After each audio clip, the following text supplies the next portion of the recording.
Kung may ganyan pong mga suggestion mula kay Senator Alan Cayetano, noted. He does not deserve this, sa totoo po. Darating naman tayo sa panahon na kukunin tayo ng Panginoon. Sana po'y dito po yun sa ating bayan. Maikli lang ang sagot ng Malacanang dito. Nagsalita na po ang ating SOJ Boying Rimulya patungkol po sa interim release. At kung may ganyan pong mga suggestion mula kay Senator Alan Cayetano, noted. Oh, okay na. Mga DDS, noted. Noted na ha. Noted na yan. Mga DDS. Wala na kayong poproblemahin, noted na.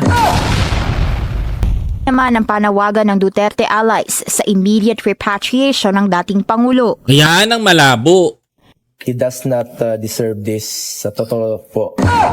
Nagserbisyo po siya sa atin sa Oy, no. 6 na taon dito sa buong Pilipinas. Minahal niya po tayo. Kung darating naman tayo sa panahon na kukunin tayo ng Panginoon, Correct. sana po'y dito po yun sa ating bayan. Apat Alam mo, I understand the point of this senator eh.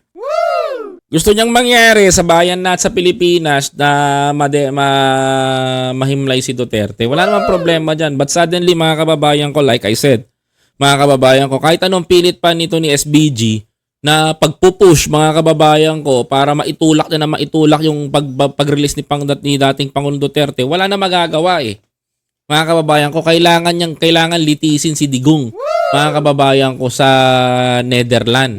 Kasi doon siya nagkasala siya sa international community.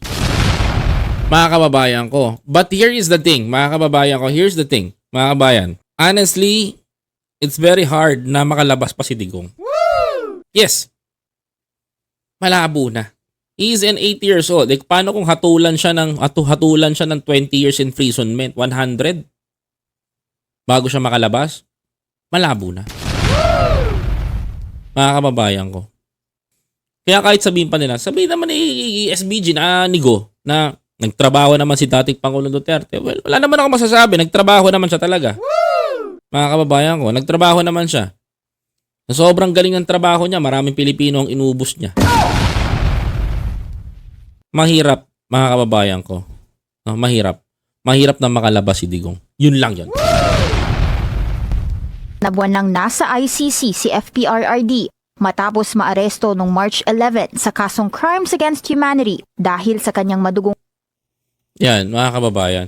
Kayo, anong komento ninyo sa nangyari kay former President PRRD, mga kababayan ko?